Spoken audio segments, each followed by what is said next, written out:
j'ai envie, je vais commencer avec vous ici, c'est les gars, en ce moment c'est un peu chaud, hein, un peu chaud R&B, on peut appeler ça comme ça.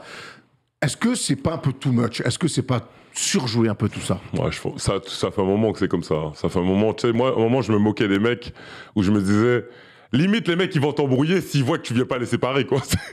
Tu fais me battre, t'es ouf, toi, t'as failli me laisser me battre. Tu vois, c'est vraiment ça, mais je sais pas, c'est le show à l'américaine, ça parle beaucoup, ça truc. Moi, je l'ai vu à chaque fois que.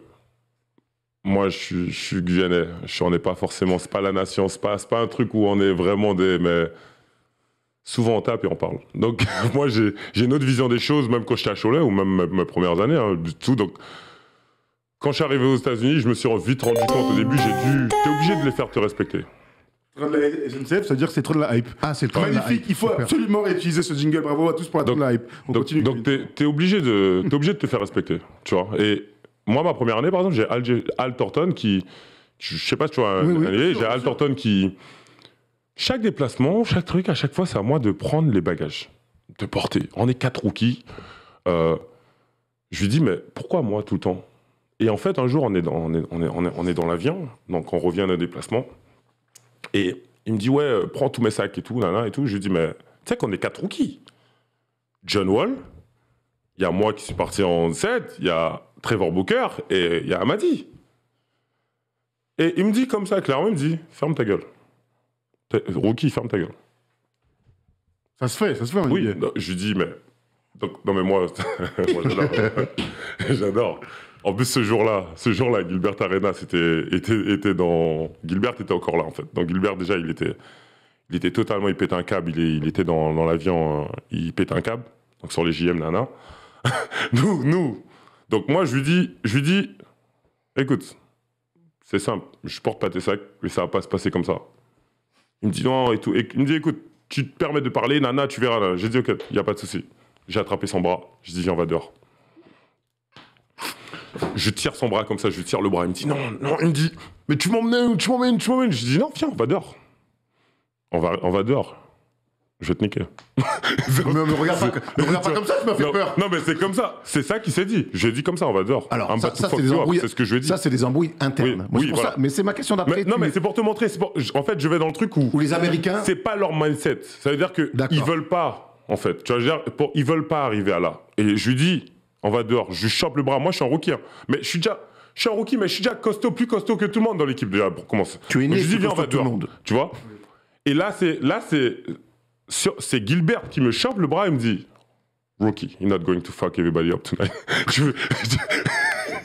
Tu vois. Et ça s'arrête là, tu vois. Mais derrière ça, j'ai plus jamais porté ce sac. Moi, je le dis, plus jamais. Et j'aurais dit, encore une fois, c'était comme ça. Le seul mec où je peux avouer qui m'a fait peur une fois, c'est André Blatch. Honnêtement, il me dit un truc. Il m'a dit un truc. Je sais pas ce qu'il m'a dit. Il m'a dit un truc. Je l'ai mal pris, tu vois. J'ai dit, what? Et je me suis levé. Il m'a dit, what you gonna do? J'ai dit, none, nothing. Hey, c'est la seule fois de ma vie. Mais je vous cache pas que j'ai. Parce qu'en fait, André, c'est un malade. André, c'est un malade. André, c'est vraiment un malade. Et je sais pas pourquoi, tu vois. Et c'était lui, c'était le seul. S'il y avait lui et il y a Néné une fois, Néné à l'entraînement, il était de mauvaise humeur. Et je défends, je suis en 3/4. Donc ceux qui connaissent pas, c'est 3/4, je l'empêche de recevoir la balle. Il m'attrape le bras, il me flippe. Et je tombe au sol. Et j'ai le seum. J'ai le seum parce que je sais que Néné, il fait du jiu-jitsu, il fait plein de sports de combat, et que je peux pas, je peux rien faire, parce que ça va s'empirer. Et j'ai le seum. C'est les 2 seules fois. Je suis là, je me dis, mais ça reste Néné, et Néné, il est costaud, il est toujours à muscu en train de lever des grosses charges. Et tu vois, il est calme, hein, Néné, il est pas... Mais... On n'a pas envie d'y aller. Voilà, on n'a pas envie d'y aller. En vérité, j'aime pas admettre ça, mais c'est la vérité, tu vois. Mais sinon, pour moi, les Américains, ils n'ont pas une mindset. Même Miles Turner avec Rudy, on va en parler, mais je le connais. Je sais qu'il n'est pas comme ça. Tom, toi, t'es pas du tout un bagarreur pour le coup. Non, mais faut pas me casser les couilles non plus. Après, sur un terrain, non, mais c'est ça le truc. Mais j'ai pas provoqué une bagarre, c'est clair. Comment tu juges un petit peu ce qui se passe en ce moment-là? C'est vrai qu'en une semaine, il y a eu beaucoup d'échauffourées et tout. Bah, comment je juge ça? Je trouve que C'est un terrain de sport de haut niveau, ça se rentre. Notre sport est un sport de contact. On rappelle quand même aux rugbyman parce qu'ils ont tendance à l'oublier aussi. Mais des grands costauds de 2-10 qui prennent des positions, des coups de coude dans la gueule, parfois des mauvais gestes. Pensez à Markif Morris sur Jokic, c'est vraiment un mauvais geste de gars qui a le seum. Et donc, du coup, ça peut te faire péter les plombs. Je trouve que ça fait partie du jeu. Moi, je l'accepte complètement, je le comprends. Il faut évidemment. L'éviter un maximum et les réactions comme ça, elles peuvent être dramatiques parfois. Donc il faut faire. Sauf que tu peux pas mettre 5 mecs avec un ego surdimensionné et c'est espérer qu'au bon moment ça frite pas. C'est obligé que ça frite. C'est obligé. C'est un sport d'ego en fait. Tu vois, c'est un sport d'homme. C'est vrai que la NBA, c'est clair que c'est un sport d'ego. Oui, qu'est-ce qu'il y a? Je vais pas finir. Ah non, mais je t'en prie, vas-y. Non, mais je veux que tu finisses. Non, mais donc tu parlais de mon avis par rapport à tout ça. Moi, je fais partie des gars qui, alors, dans la vraie vie, je vais pas me battre, mais par contre, c'est vrai que parfois, il faut que l'électricité sorte. Et malheureusement, la seule manière pour que ça sorte, ça peut être sur un terrain de NBA, mais aussi à n'importe quel niveau, malheureusement, et ben ça dérape complètement. Et il peut y avoir des bagarres. Je ne dis pas que j'aime les bagarres, je me dis que parfois, tu ne peux pas y échapper. Tu ne peux pas y échapper. Ouais. L'insulte de trop, la clé de bras en trop, le mauvais geste en trop. Et le truc, c'est qu'en NBA, ça arrive tout le temps. Les mecs parlent. Ça s'insulte grave. On pense à Kevin Garnett qui a dit des trucs dramatiques à Villanueva ou à Noah. On rappelle encore une fois que Kevin Garnett a dit à Melo. Alors, il paraît que c'est pas vrai. Ta femme est suite. Ouais. Non, mais ta femme a le goût des Cheerios. Ouais, mais il paraît que c'est pas vrai. Il paraît qu'il s'est excusé. Non, mais je crois qu'il est revenu. Il a dit que c'était pas vrai dans une émission. Ouais. On a Maxime. Maxime, justement, qui lui aussi veut parler de ce qui s'est passé ces derniers temps. Salut, Maxime. Salut, Maxime, tu nous entends ? Ok, je vous entends. Bon, très bien. Alors Maxime, toi, je crois savoir que tout ce qui se passe en ce moment, ces échauffourées, tu trouves que c'est un peu du flan? Ouais, je trouve que c'est du flan. Bah, tout d'abord, les gars, je tiens à vous remercier pour vos émissions et tout, parce que vous me régalez tout le temps, je regarde toutes les vidéos et tout. Merci Maxime. Donc ça régale. Et ouais, je pense que là, je voyais, j'ai fait un peu des petites recherches et tout, et je voyais que là, dans 4 jours, c'est les 15 ans de la grosse bagarre Malice at the Palace, là. Et je pense que maintenant, on n'arrivera jamais à ce point-là. Enfin, je pense que même les joueurs, c'est un peu de l'acting. Ils savent que ils ont la tête sur les épaules. Et je pense que après, il faut demander à Kevin. C'est lui le premier concerné, mais je pense que des gros gaillards comme ça, ils vont pas se mettre sur la gueule vulgairement. Ils savent les répercussions. Après, à l'entraînement, je l'ai vu, c'est arrivé au bout. Mais je l'ai vu à tous les niveaux. Je l'ai vu, à part à Barcelone, parce que vraiment en Europe, les joueurs, c'est vraiment tous des moines, il n'y a pas de souci. Ils sont très contrôlés. Et tu vois, en Euroleague, mais en France, je l'ai vu partout. Donc, mais à l'entraînement, ça allait j'ai vu des fois, c'est allé au bout, en fait. Tu vois, c'est allé au bout, ça arrive à la baston, tu vois. Mais il faut y aller, en fait. Mais en match, la plupart du temps, ils savent, ils ont tous peur. La plupart des joueurs, les gros joueurs s'en foutent, mais la plupart des joueurs mid-level, ils ont peur de prendre des amendes. Ils ont peur de ci. Donc, les mecs ont toujours... Il y a toujours quelque chose qui va les arrêter. Ils vont pas aller jusqu'au bout, tu vois. Il y a quand même cette petite lanterne des 50 000. Ouais, je suis d'accord. Après, l'entraînement, c'est pas diffusé. Non. Désolé d'avoir coupé la parole. Non, mais je t'en prie. Non, mais les gars, on va pas rentrer là-dedans. Vous êtes chez vous, on discute entre nous. Si t'as un truc à dire, tu le dis, tu coupes la parole. Ne t'inquiète pas. Moi, j'entends bien le mindset des Américains. C'est pas leur truc, ils font semblant, tout ça et tout. Je pense que la NBA... Alors, on va pas comparer la NFL, qui est un sport ultra physique, on va pas comparer au hockey où tu as le droit de te battre, ou même au baseball, où des fois, il y a des générales de l'espace, c'est clair. Mais historiquement, les gars, la NBA, c'est une ligue où on a vu des tapes, des pentes. C'était une génération. C'est plus qu'une génération, Kev. Dans les années 70, avant que dans les années 70, c'est une ligue où les mecs se calment terrible, et on a cette fameuse droite, notamment de Kermit Washington, qui a failli tuer Ruditi. On a, souvenez-vous, Jabbar qui met une droite à Benson, là, tu sais, où il se casse la main. Dans les années 70, ça se foutait sur la gueule. Dans les années 80, toutes les stars se sont battues. Bird, Barkley, Magic, Shaq et Barkley. C'était aussi sous les commandements de David. Ouais, qui a mis du temps à cliner tout ça. Ouais, j'ai l'impression que quand Adam Silver est arrivé, il a un peu changé beaucoup de choses et ils ont un peu changé ça. Alors que c'est vrai que moi, je serais OK pour ça. Le climax, c'est quand même, et Maxime le disait, c'est donc le Palace d'il y a 15 ans. Parce qu'en fait, moi, là où je veux aller, et je veux avoir votre avis, c'est que la Ligue, on a reproché ces dernières années que c'était soft. Et honnêtement, ce qui nous plaît dans le sport, c'est un peu quand le public est hostile, quand c'est bouillant, quand ça se parle tête contre tête. La Turquie, la Grèce. Voilà. Mais même, ou la NBA, c'est le moins. non, mais les salles avec des supporters, mais les joueurs se parlent dans la tête. Tu sais, c'est quand c'est chaud. On adore ça. C'est ce qui rend le sport, c'est ce qui fait qu'on s'attache à ça. Mais moi, chaque fois, quand je vois la première fois, et j'ai envie d'avoir votre avis là-dessus, quand je découvre les images du Palace, moi, en fait, ça me fait pas kiffer du tout. Tu vois, moi, je suis en mode. Ah bah en fait c'est pas du tout ce qu'on veut voir. Après là tu parles quand même d'une bagarre où les joueurs se sont battus avec les fans, donc c'est quand même un délire fou, c'est plus joueur contre joueur. Mais même toi quand tu joues au basket à notre petit niveau, eh ben moi ça m'est arrivé qu'il y ait des bagarres des fois, mais des fois les matchs chauds ça se parle mais la limite en fait elle est très fine entre l'adrénaline qu'il faut pour kiffer à regarder un match ou à y participer. Et la limite, elle est très fine pour basculer. Oh, c'est bagarre. Et là, pour le coup, ça fait kiffer plus personne. C'est du n'importe quoi. Les enfants pleurent dans les tribunes. Exactement. Et la limite, elle est. Et pour moi, je trouve que le Palace, en ça, c'est le climax de ce qu'on veut absolument plus jamais voir. Mais donc, on est bien d'accord pour dire que si tu es la NBA, si tu es la Ligue, si tu es décideur, et donc c'est toi qui es en charge des images, enfin de l'image que doit envoyer la Ligue, c'est normal que tu veuilles une Ligue aseptisée. Au point que lorsque tu mets un dunk sur un mec, si tu lui parles, tu prends une technique.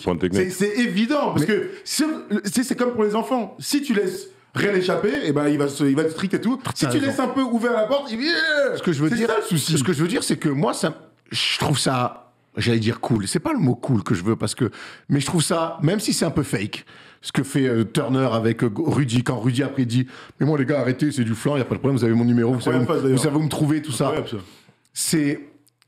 Je trouve que c'est les embrouilles Jokic, Maurice, les frères qui répondent. Ça met un peu de tension. Je veux surtout pas que ça aille plus loin. Mais je trouve qu'on a besoin de ça un peu dans le sport. Si c'est un peu l'essence du sport. Non, mais après, notre sport est particulier pour ça parce que le trash talking est une. Comme tu parlais de hockey pour j'enlève les gants et tout, c'est vraiment un truc de leur sport. Moi, que je comprends pas honnêtement. T'as le droit d'enlever, hop, et te battre. C'est fou quand ils pensent. Nous, dans notre sport, il y a parler. Après, ils vont pas au bout. Après, ils vont pas au bout de. C'est pas forcément, par exemple, Rudy, par exemple, c'est pas forcément du trash talking. Après, c'est ce que Rudy a fait. Il a fait un mouvement, il tombait. Donc c'est un mouvement, il tombait, il perdait équilibre, donc il a essayé d'attraper. Ouais, ça c'est un truc de relou, ça. Avec Miles Turner. Oui. Gros, tu connais bien. Gros, tu connais déjà. Je sais, mais encore une fois, c'est pardonnable. Il tombe sur le moment, il sait pas où il va, il y a la caméra. D'accord. Tu peux attraper, essayer. Maintenant, encore une fois, c'est pas. Pour moi, c'est pas l'action la pire, tu vois. Non, t'as raison. Mais... J'ai fait pire. Tu vois, j'ai fait pire. Une fois de suite. Les clés de bras, ça fout le seum. Après, vas-y, si je peux prendre la parole. Je t'en prie. Vas-y. Toi, Erwan, tu parles de l'essence du sport, l'animosité, tout ça. Moi, je pense que les têtes contre tête, la bagarre, ça n'a rien à faire sur un terrain de basket. Je pense que, par exemple, quand Trae Young, il est à New York et tout, et là, tout le monde lui crache dessus, et que là, il éteint le stade et tout, ça, c'est... Ça, c'est OK pour toi. Ça, vraiment, c'est ça qui fait vibrer, tu vois. C'est aussi, pas. Non, mais quand je dis un tête-tête, c'est pas un tête-tête de sortie de boîte. Tu te rapproches, tu parles et tout. En fait, le trash talking, c'est ce qui nous a fait kiffer le basket aussi, tu vois ce que je veux dire. Nous, alors je sais pas quel âge tu as, Maxime, mais moi j'ai 27 ans. 27 ans, donc tu as peut-être moins connu les années 90, mais c'est aussi, on s'est un petit peu accroché on s'est accroché à l'NBA aussi pour ça. Alors, une fois de plus, on est dans la limite. Il y a une limite qui est très fine, et quand tu dépasses cette limite, ça fait plus rire personne. Et on rappelle qu'historiquement, j'aime bien le dire, parce que la NBA dans les années 70, 80, avant que David Stern arrive en 84, il va mettre quand même quasiment 10 piges, voire plus à la rendre un peu peut-être trop aseptisée. Oh, les joueurs, la NBA, dans leur mindset, là, ça se parlait, ça envoyait des droites dans des gueules. C'est aussi le pire moment de la NBA. Là où ils font pas d'audience, c'est une catastrophe. Mais vous savez quand même que si on remonte à l'origine, les joueurs, qui sont-ils ? Les joueurs du ghetto. Il faut savoir quand même que c'est la mindset. Alors, au basket ? Oui, on prend pas. Alors, non. Alors, si tu prends l'origine d'entre eux, c'est les blancs étudiants. Non, mais il veut dire en NBA, quoi. En NBA, il y en a beaucoup, c'est le sport joué par les noirs, regardé par les blancs. C'est ça, en fait. Il faut comprendre que beaucoup d'entre eux viennent actuellement... Quand ils se popularisent, le basket. Voilà. Et même... Donc, beaucoup des joueurs, ils viennent de milieux... de milieux pauvres ou des trucs. Et il faut comprendre que beaucoup d'entre eux, c'est ça aussi qui est respectable, mais c'est leur mindset. Maintenant, c'est vrai que leur façon à eux aux États-Unis, c'est on va parler, et après ils vont passer à l'action. Tu peux pas venir manquer de respect à un mec et il passera pas, en fait. Pour moi, il y a action-réaction. Donc il y aura toujours, tu vois, mais c'est vrai que faut comprendre d'où ils viennent, en fait. La plupart, encore une fois, quand je te parle d'André Blatch, André, c'est pas un saint, en fait. Tu vois, je veux dire, même aujourd'hui, André, à chaque fois, je le vois, je le vois à Miami ou je le vois à Atlanta, il est dans un truc. Il est dans un environnement, tu vois, c'est pas genre. Donc, faut comprendre que tu peux pas mettre tous ces mecs-là dans un truc, c'est pas des moines, en fait. Ils vont pas être là, ils vont pas tous se poser et prier, en fait. C'est pas ça qui va se passer. Donc, au bout d'un moment, on peut pas être contre ça. C'est aussi leur nature. Si tu manques de respect et tant qu'on joue correctement, ça va. Mais si au bout d'un moment, il y a des gestes déplacés, moi, ça m'est arrivé de mettre des droites sur un pick-up. Ah, bon, ça va vite. Bon. Il est vivant, le gars. On le salue de son lit d'hôpital. Il est sorti depuis. Maxime, toi, tu me disais tout à l'heure que tu étais plus avec le public qui chauffe les joueurs, mais que les joueurs entre eux, même quand ça se rapprochait, par exemple, j'ai un exemple qui me vient en tête, c'est quand Matt Barnes ou Ron Artest quand il est au Rockets avec Kobe. Tu vois, ça, c'est des bons souvenirs. Pour moi, ça reste des bons souvenirs de basket, ça.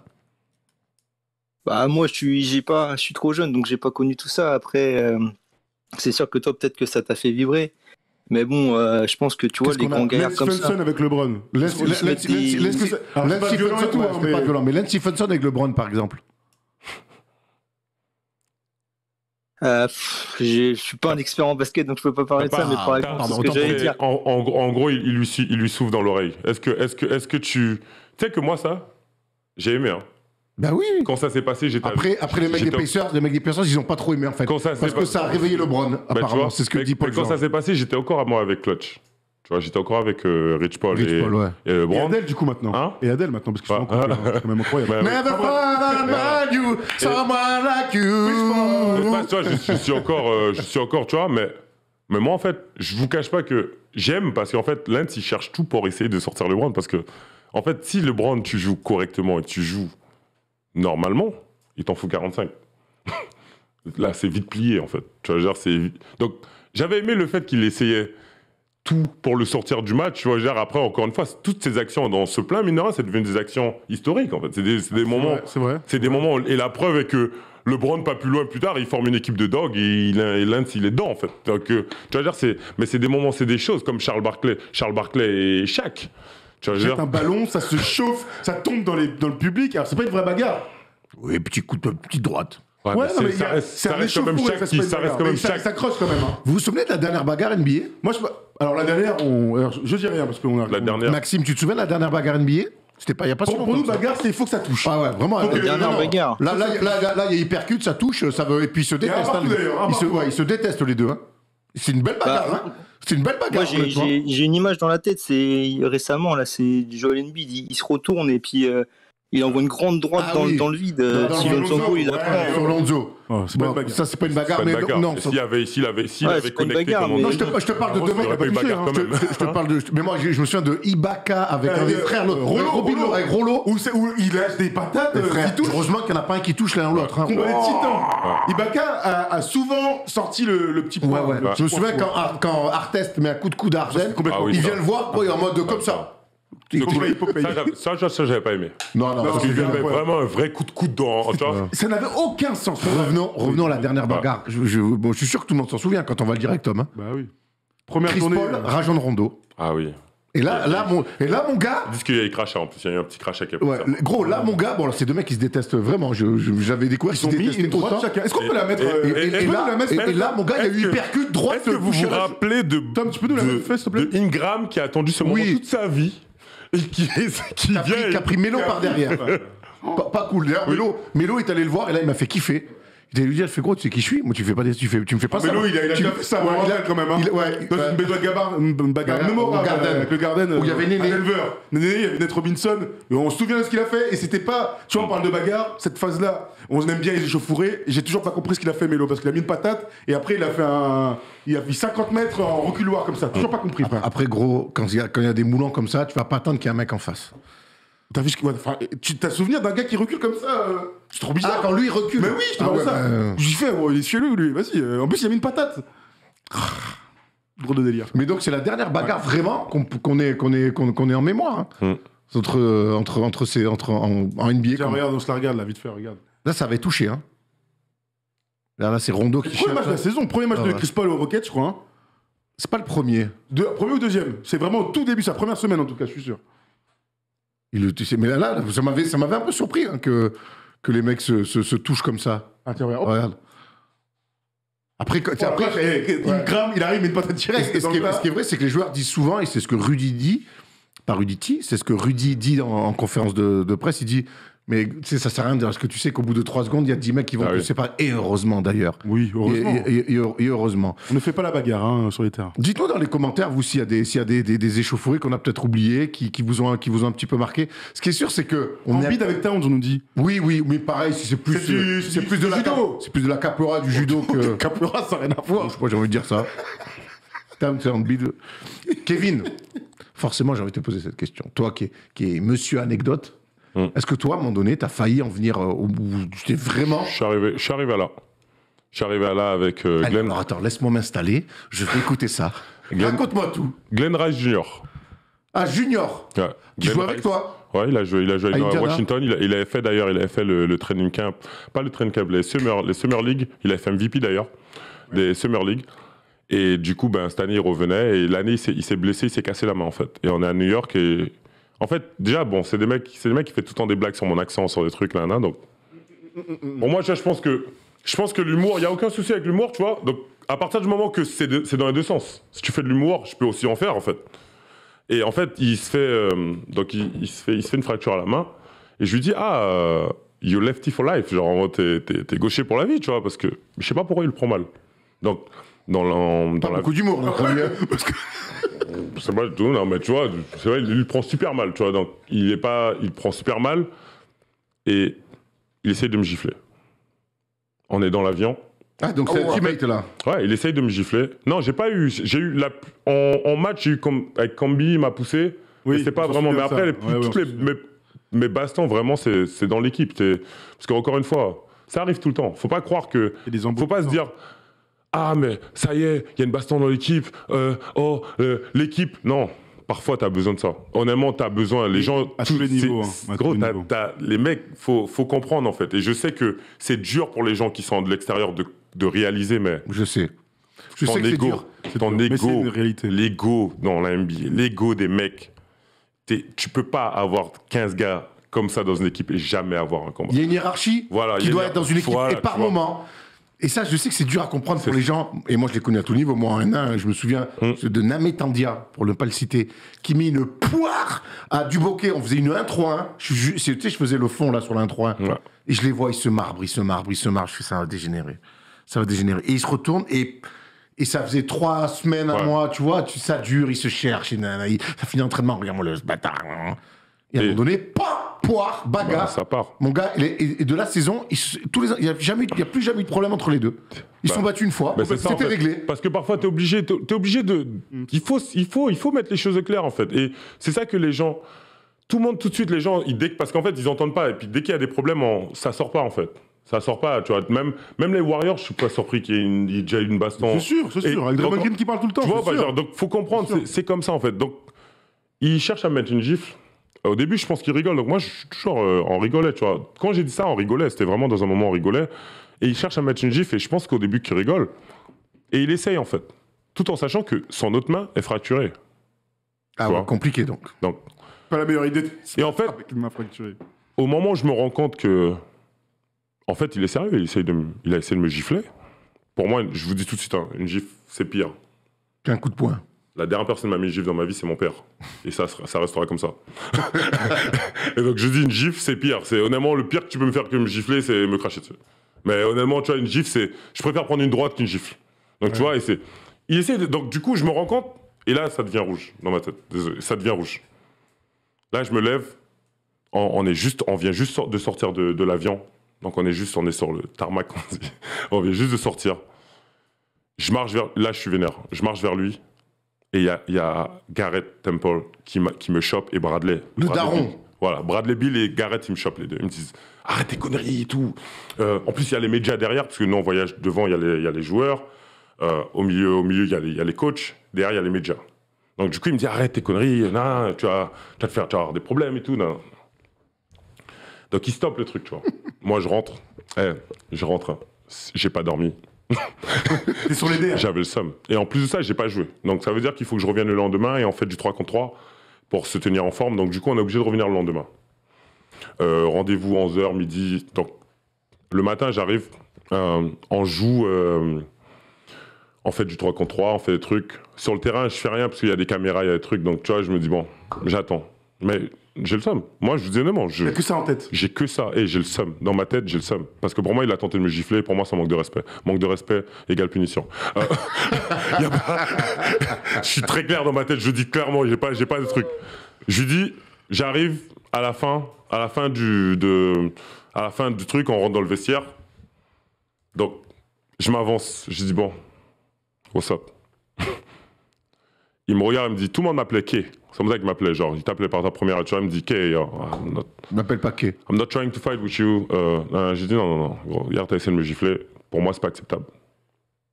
Il me dit, oh, gros, je cherche pas à me truc, il se tourne. Je peux pas le mettre une droite dans le dos, je vais pas... Je chope dans le cou. Je chope le cou. Tu vois, je chope le cou. Il y a la télé...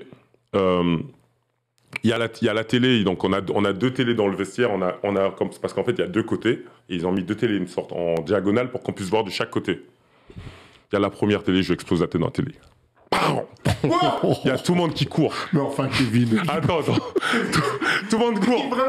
Tout le monde court dans le vestiaire. Qu'est-ce qui se passe? Genre, mais les mecs qui sont là seulement. Il y avait Chris Singleton, Garrett, Eric Maynor. Eric Maynor. Eric Maynor, il était là. Il arrive comme ça, il fait... Yo, what the fuck? Sa télé est dans le truc comme ça. Et je suis en train de lui parler dans l'oreille. Je lui dis, la prochaine fois que tu fais ça, je te bute.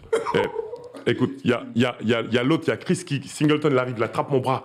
Il essaie d'enlever mon bras de son cou. Et il crie comme ça, il fait, yo, that nigga is too strong. et à ce moment-là, c'est ça le pire, parce que quand je lui chope le cou, je suis tellement énervé parce qu'en fait, il est arrogant, tu vois. Il fait vachement le malin, tu vois. À ce moment-là, il fait vachement le malin.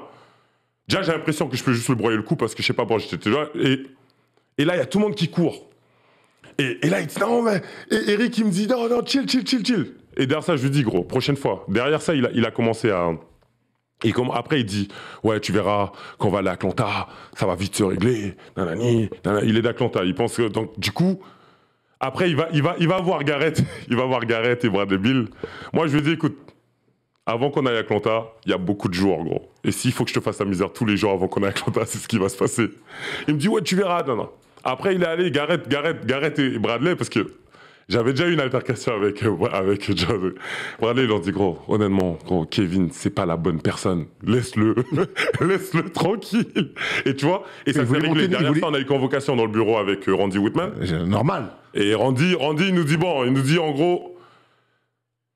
il nous dit, bon, la prochaine fois que ça arrive, toi, je t'envoie en D-League, toi aussi peut-être, tu vois. Et c'est comme ça que ça se règle, mais faut comprendre, moi je trouve, la raison pourquoi c'est parti aussi vite, c'est parce que je trouve qu'il avait une mauvaise attitude. Et même avec le staff, j'ai vu faire des choses avec le staff, parler au staff d'une certaine façon, ou faire des trucs avec les gars, il n'est pas respectueux, tu vois, de base. Et je pense que quand j'ai fait ça, il y en a beaucoup dans le vestiaire pour qui m'ont dit... Pour l'ensemble de son œuvre. Il y en a beaucoup qui m'ont dit genre en mode...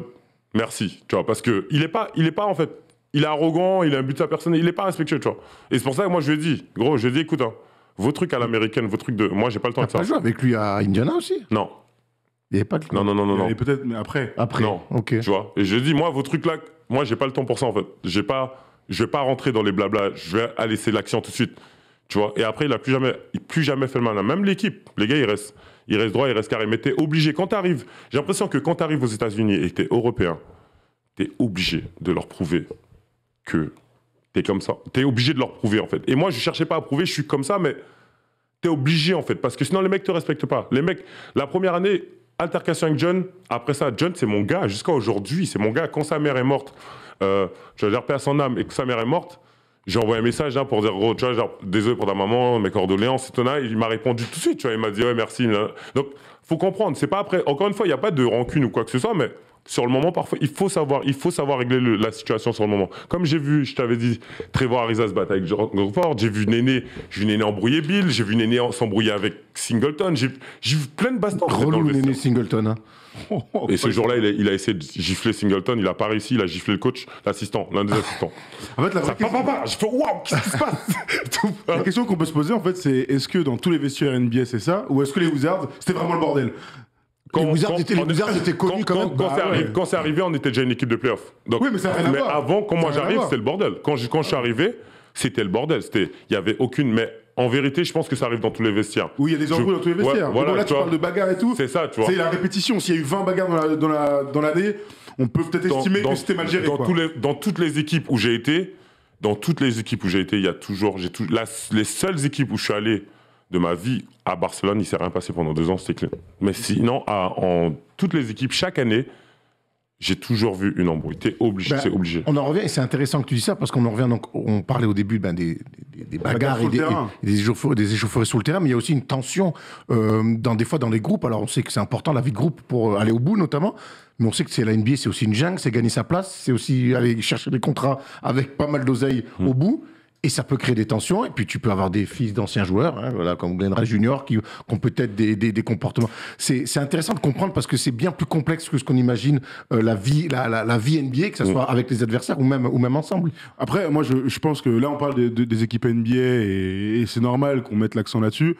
Je suis désolé, mais il n'y a pas besoin d'être en NBA pour avoir des embrouilles entre garçons. Enfin, et je dis entre garçons pour être très réducteur, mais les filles, non, mais même les filles vraiment, aussi, hein. moi, je parlais des groupes de garçons parce que je suis un garçon et que j'ai connu ça.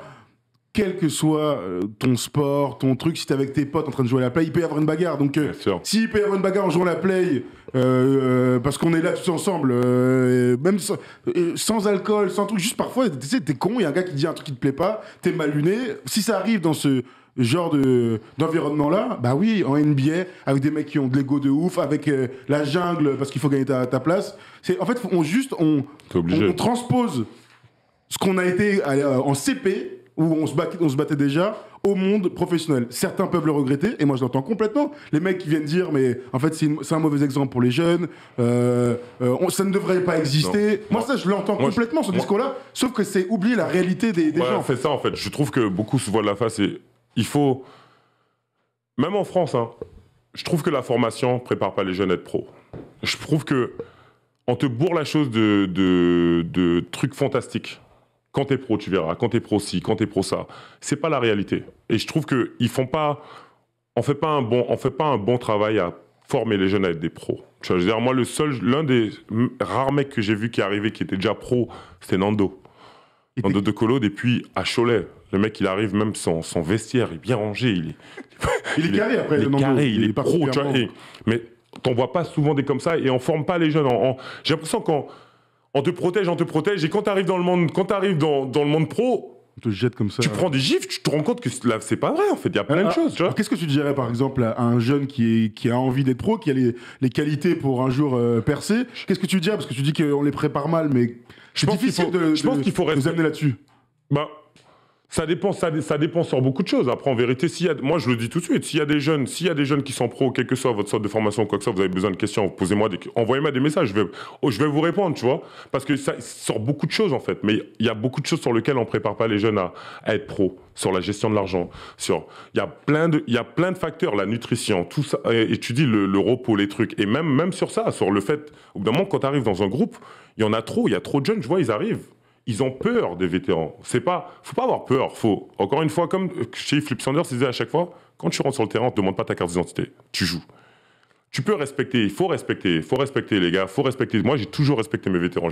Tous mes vétérans, tu vois, jusqu'à maintenant, tu vois, c'est tous mes gars. J'étais pas plus tard qu'il y a moins d'un an, j'étais avec Trevor Ariza, on était posé à Ocean Drive avant qu'il signe avec les Heat, tu vois. Donc, mais au bout d'un moment, faut les jouer, faut être conscient, il faut rester dans la réalité, tu vois. Faut rester dans la réalité du sport, et que c'est beaucoup d'ego qui jouent ensemble. Dis-toi qu'il y a des fois, t'es au taf, il y a des gens, ils ont même pas tant d'ego que ça, et ça se bat. Les mecs, ils ont tous, tout le monde arrive, tout le monde pense être le meilleur, quand t'arrives, honnêtement, c'est une baston. J'ai l'impression quand même que pour les jeunes, ça a un peu évolué, ça, tu vois. Oui, vas-y, juste, alors je dis ça, mais tu vois, tu parlais de nutrition, même du fait qu'on parle beaucoup plus des problèmes mentaux des joueurs professionnels, tu vois. Je trouve qu'il y a une évolution sur l'environnement et comment on prépare les jeunes. C'est vrai qu'à notre époque, il n'y avait rien. Voilà. Ouais. On te mettait, si t'étais fort, t'allais jouer avec les pros. Si t'étais très très fort, tu jouais avec les pros. Ouais. Maintenant, j'ai quand même la sensation que t'es un peu mieux préparé. Je dis pas que c'est optimal, mais il y a beaucoup de choses qui sont faites. Tu vois, la nutrition, je pense que quand t'es au collège, on t'en parle un peu plus qu'avant. Oui, j'imagine. Donc, j'espère en tout cas qu'on va dans la bonne direction. Maxime, t'es encore avec nous. Je t'ai pas oublié. Je voulais juste avoir ton avis sur tout ce que Kevin vient de raconter un petit peu là. Ah, c'était incroyable, les anecdotes de Kevin, ça régale. On va en faire un bouquin. Ah, vraiment, tout le chat est en feu. Non, mais c'est bien d'avoir le vécu, quoi, des choses et tout ça, tout ça. Après, voilà, moi, je pense que j'ai dit ce que j'avais à dire. Et excusez-moi de ne pas avoir fait une grande prestation. Non, ça, Mais t'excuses pas, hein. Moi, mais qui t'a dit ça? Tu sais que demain, il n'y a pas de note dans l'équipe. Personne, mais bon. Moi, je suis content que tu appelles Bah et que ouais, tu donnes ton super. avis. On est Bah ouvert après, à tout le monde. Si tous les avis sont ouverts. Exactement, comme disait Flip Sanders, quand on nous appelle, on ne demande pas la carte d'identité. Hein, t'as rien à nous prouver. T'as envie de parler d'un truc, tu l'as très bien fait, c'était intéressant d'avoir ton avis. Il n'y a aucun problème, Maxime, tu nous rappelles quand tu veux, Ok, mon ami. C'était pas un de plaisir. problème. Bah écoutez, c'est un les plaisir gars, de t'avoir. merci à vous. Et je voulais vous demander, c'est quand la deuxième partie pour la vidéo de Malakoff? Oh. Ah, On bah, a écoute, des projets, on va réfléchir. je crois qu'on a dit beaucoup de choses, mais on a d'autres projets, par exemple. Ouais, Parce pas que... Malakoff. Mais il va falloir qu'on bosse un peu. Hein. Voilà, Il faut qu'on en parle après ça. Ouais, Ça ouais. va, très bien. Merci, Maxime, pour ton appel. Ok, merci à vous pour votre bienveillance et puis continuez comme ça les gars et puis à bientôt. Merci à toi. Alors attends, j'ai un commentaire que j'ai envie de prendre. Erwan, si tu lis ce commentaire, sache que ma tantine que tu as vue il y a un an a hâte de te voir. Mais qu'est-ce que ça veut dire? C'est magnifique. hein. Quelle tantine toi encore? Mais je sais pas de quoi. C'est une jeune tantine ou une vieille tantine déjà? Laissez-moi tranquille. Laissez vos tantines tranquilles, surtout. C'est toi, Enfin, ouais. c'était très intéressant. On a un peu divagué. D'ailleurs, ça nous a. Oui. Ça sera peut-être l'occasion d'un nouveau sujet avec toi, d'avoir justement sur la préparation, sur le choc culturel que c'est quand on est un jeune joueur d'arriver en NBA. Ça sera un sujet qu'on va se garder un petit peu, Y a pas de souci. qui peut être très très On pourrait intéressant. faire un jour avec Yann. Ah, Ce Yann. ce sera un très bon sujet. Yann et Kevin, justement, de parler des premiers pas en NBA. Yann nous en a un peu parlé par rapport au chèque, mais je pensais plutôt au sportif et à comment tu fais. Tu sais ce qu'on va faire? Dis-moi. Tu vas regarder ta caméra. Là, et tu vas dire à Yann que tu veux le voir sur ce plateau. Mais je vous ai demandé en plus, juste avant, j'ai demandé en plus, il est où Yann? Donc Yann, Là, t'arrives, tu fais Yann. Yann, voilà. je te vois, il est temps que tu viennes ici. Je te le dis, il est temps que tu viennes ici. On va faire parler. cette émission avec faire vous cette émission, deux. voilà. Il y aura Erwan, vous pourrez parler de tout ça.